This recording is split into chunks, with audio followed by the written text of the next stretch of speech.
Welcome to the Ben Wood Johnson podcast.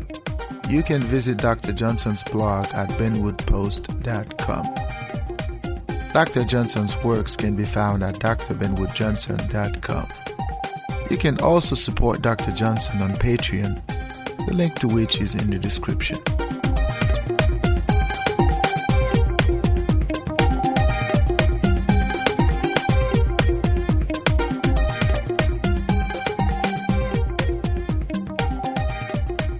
Hey, welcome to the Ben Wood Johnson podcast. One more time, this is Dr. Ben Wood Johnson here. Today is October the 5th, 2020. This is podcast number 55. Welcome one more time. I'm happy to have you back for one more season, one more episode about philosophy. Today we are going to talk about freedom. Now, this is a part of a series of podcasts which I will publish in sequence, of course, over the next few weeks about the notion of freedom. What does it mean? What does it mean to be free, and what does it mean not to be free? Of course, I will argue that we are not free. But I will provide explanations as to how, at least explanations to support why I think we are not free and why we will never be free, and why the notion itself, it's a feel-good way of looking at our world, looking at our reality. We are, in fact, in prison. It is a mental prison. It is a bondage that we were born into, and we will always be that way. So, as usual, without further ado, let us delve right into it.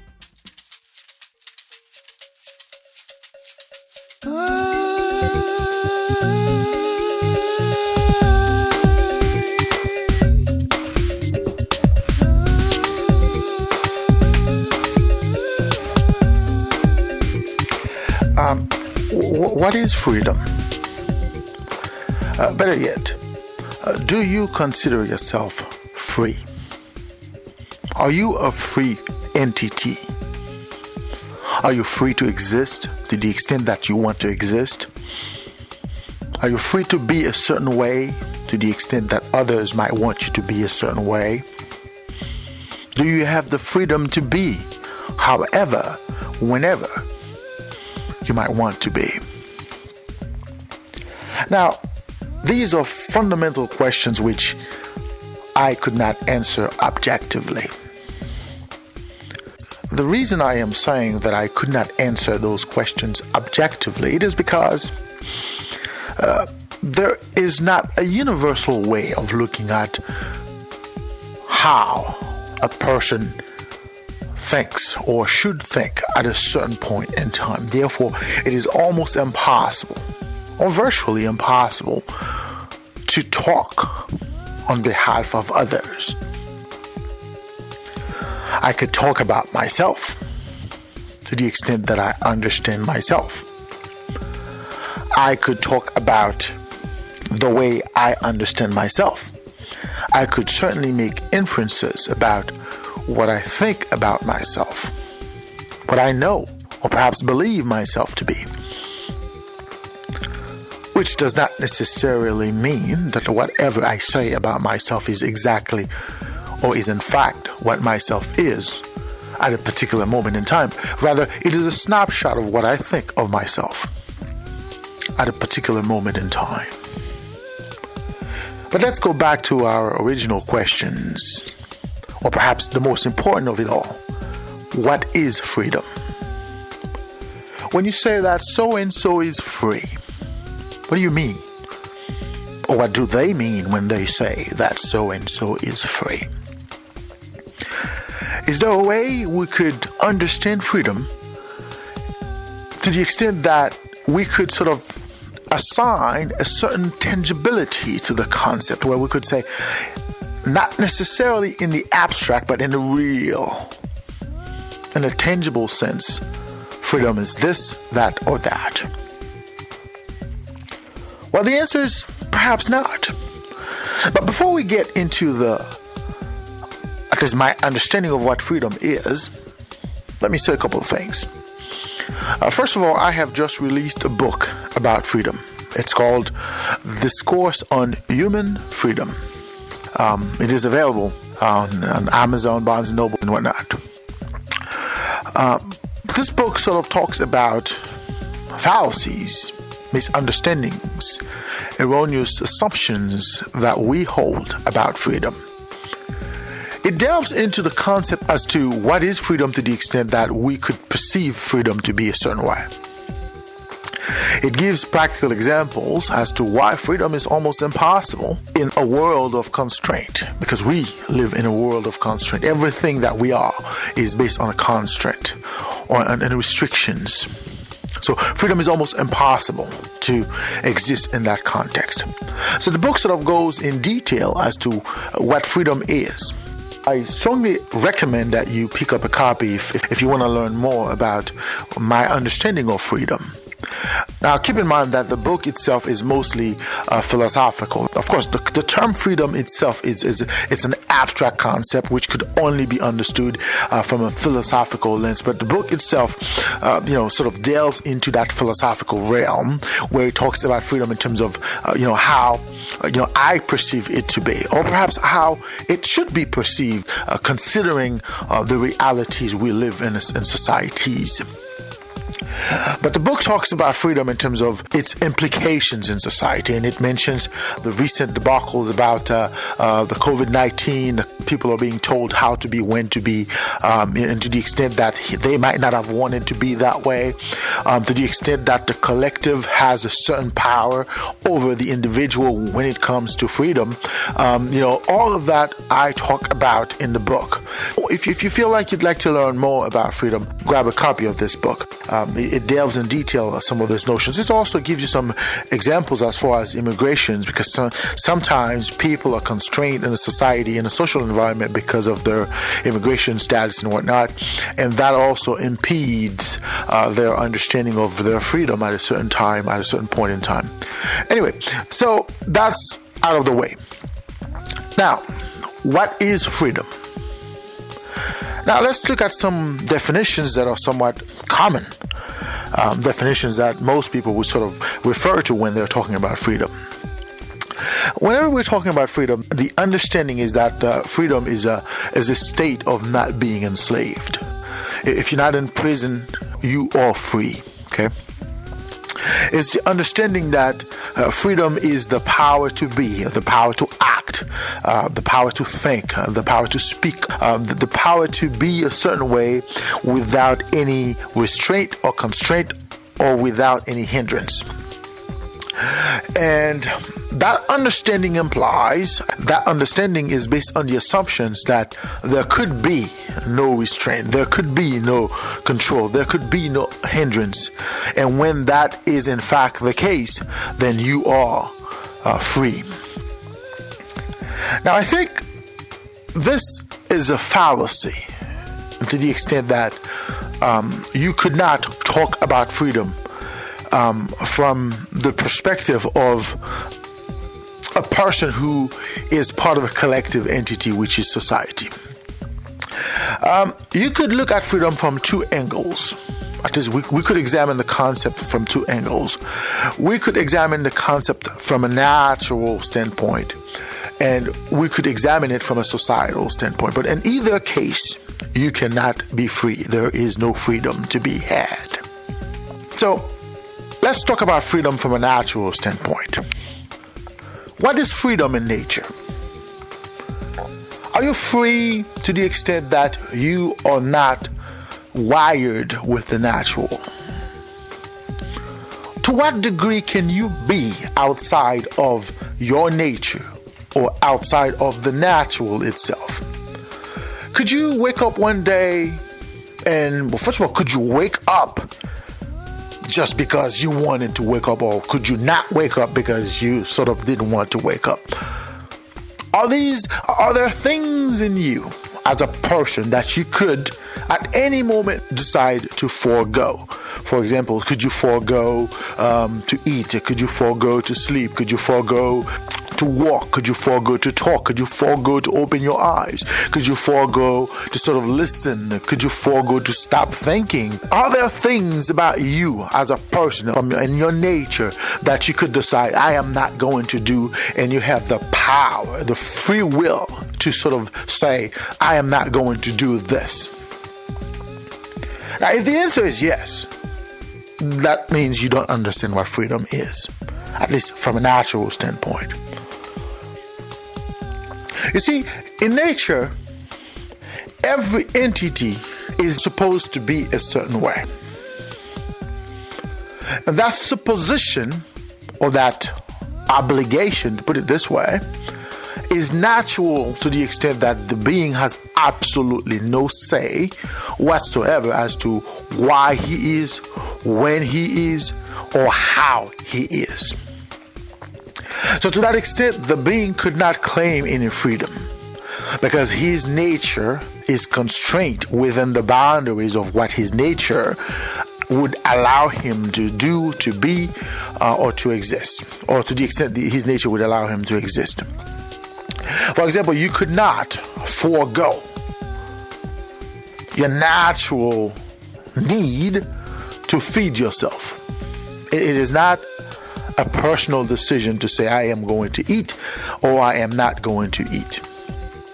Yes, to some extent, you could postpone that need to the extent that you could supplement that need by some other things, some other realities. But at some point, you will have to eat. You could not forego not going to bed, not to sleep. At some point, you will have to sleep because your nature will kick in. And once your nature kicks in, you have absolutely no power other than to succumb to that nature. So everything in your nature, in your body, is based on the nature of your body itself. In other words, you cannot forego anything that is part of you. You could, to some extent, postpone that. You could sort of say, okay, I am not going to do this at this moment. I am not going to do that at that particular moment. And as long as the nature would allow you to postpone it, you will be able to do that. But you will not be able to forego that. So to that extent, you cannot, in and of yourself, decide not to do a certain way. So whatever you do is always going to be incumbent upon what your nature will allow you to do. So to that extent, freedom from a natural standpoint, it's a fallacy. You could claim to be free. You could claim that it's your body. You could claim that it's you. You get to decide. You get to be however you want. But the reality always brings you back to earth to the extent that you always face your nature, which is not within your purview. You can only be to the extent that your nature would allow you to be. And there's no way around that reality. So what we have to understand here is that every time we are talking about being free in nature, we're talking about a fallacy. Because being free in nature means that you get to be outside nature. You get to decide things, you get to be a certain way, and your nature has absolutely no power over you. It's like you're an alien. The rules of the natural do not apply to you. For instance, even if you're not a bird, you can fly. Even if you're not a fish, you can swim. You can stay underwater for a long period. You can sort of live underwater, right? Even if you are not anything that your nature does not allow your body to do, to endure, you are able to sort of go through that experience at ease, at will, and without any precaution, okay? So to that extent, you wouldn't be constrained, you wouldn't be restrained. Now, in fact, we know that is not the case, okay? Everything we do is incumbent upon anything our nature allows us to do. To the extent that nature allows us to be a certain way, then we can be that way.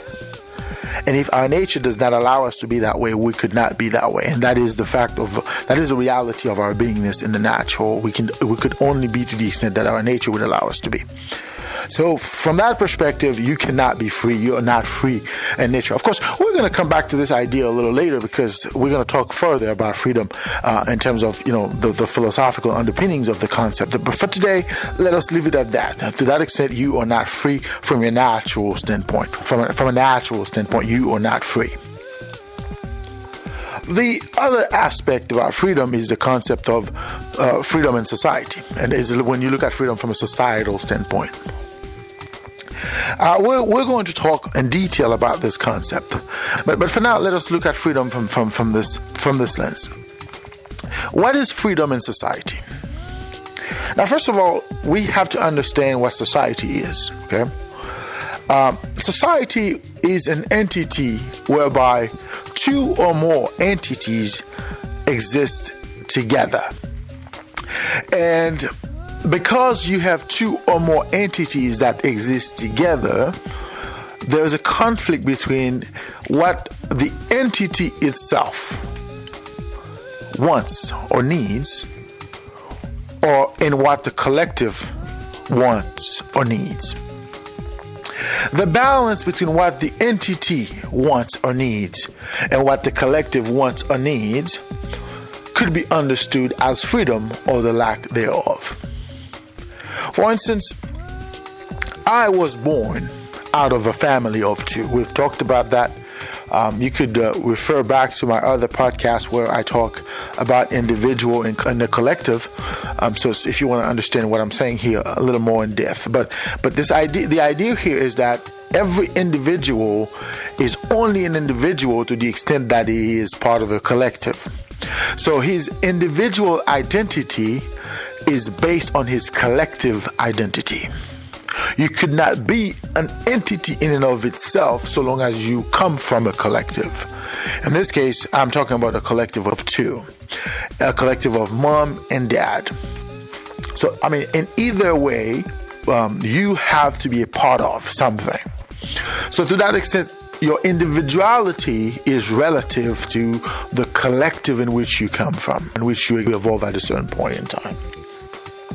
So society is based on the notion that individuals form collectives, and those collectives in turn form an entity which we consider, at least which we label as society. For example, a family of three is a collective of three.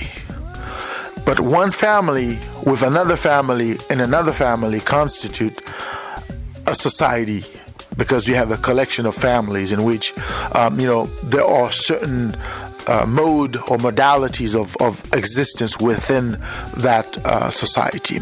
For example, family A may have a way may have its own customs, traditions, and whatnot. Family B may have its own customs, traditions, and whatnot. Family C could have the same. But when we live as a society, as a collective of collectives, then we have one common identity, and that common identity is generally based on the rules, the traditions, customs that we espoused as a collective. Even though we have our own collective identities, but we have a collective identity within this whole set of collectives, which in this case is society as a whole. So right off the bat, you can see that the individual is less and less important in relation to the collective. Like in the first collective, let's say between mom and dad, that individual had a certain identity, which is a natural identity. For instance, he was born a particular way. That particular way might be or could be construed as the individual identity or the individual's identity at that point. And not to be politically correct here, but let us say that the person was born a male, okay? As this person is born a male, that person automatically takes the identity of a male. And that identity creates a sense of individuality within the collective of three. For instance, mom is going to be a female, and dad is going to be a male, and that individual who was born biologically, of course, within that collective is going to have his own identity, whether that individual is a male or the individual is a female. Okay, so that individual is going to garner, or at least earn, his own identity within that collective, right? Now, as he is a male within this collective of three, that individual's identity is only relevant to the extent that mom and dad allow the individual to retain his identity. Okay? So, and as the individual evolves into a group of collectives, like the individual starts going to school, the individual starts mingling with other individuals, start understanding himself in relation to others within the collectives in which he or she evolves, that individual is finding out less about his identity, his original identity. Okay? For instance, the person might think that he is a male, and as he evolves in a society, he finds out, well, maybe I'm not a male, okay? Or maybe I'm not supposed to be that way. Or maybe I should be a male this way, or I should be a female that way, and so on and so forth. Again, this is not to be politically correct, and I know society these days, we have individuals who have different understandings as to their gender and whatnot, and again, this conversation is not to be politically correct. But bear in mind that what I am talking about here, I am talking about the biology of being a person, okay? I'm not talking about the societal understanding of what being a person is or what personhood is, okay? But within the context of society itself. So in society, traditions, norms, and whatnot sort of dictate who we are in terms of who we think we are, okay? So within that little constraint, you can see how freedom might be a problem. Because if you grew up in an environment where your understanding of yourself is a certain way, and you are being told by the societal milieu itself that you are this and you should be conformed yourself to that particular role, then it might constrain, at least give you a certain restriction as to what you think about your freedom is. But from a societal standpoint, freedom is relative to the degree to which society itself would allow you to enjoy something that is not necessarily freedom, but something, some state of being that sort of gives you a sense that you are free.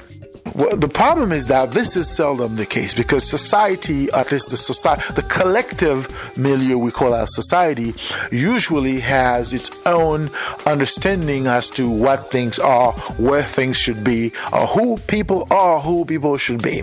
And to that extent, being free means you would have to be yourself within the collective, despite the collective, to put it this way. And this is almost impossible because you have to reflect what society expects from you, what the collective expects from you, and failure of you to be that way could ultimately lead to your demise, or perhaps to your incarceration, or maybe you could be ostracized in the social milieu itself. So you would have to conform to the expectation of the social milieu.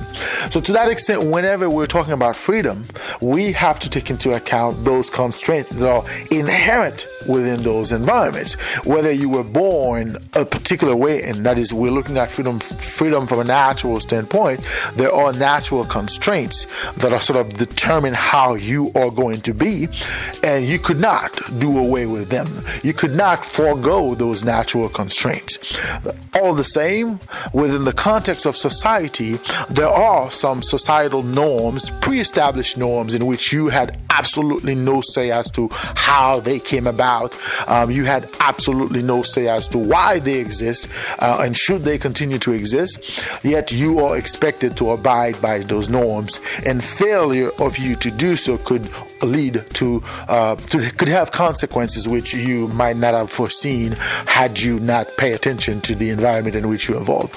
So basically, whenever we're talking about freedom, we have to take into account those two differences, whether we're talking about freedom from a societal standpoint or whether we're talking about freedom from a natural standpoint. Simply does not exist. To that extent, you are not free, or you could never be free. Okay, so those are the sort of the ramifications of the concept of freedom, in which we are going to talk a little bit more in the next few podcasts. So freedom, to that extent, is just a fallacy, and you have to understand that. And perhaps in understanding that freedom is a fallacy, you could have a sense of freedom to the extent that you could sort of be a certain way, not necessarily to sort of put yourself in a situation to lose any sense of freedom that you might have at any given point in time.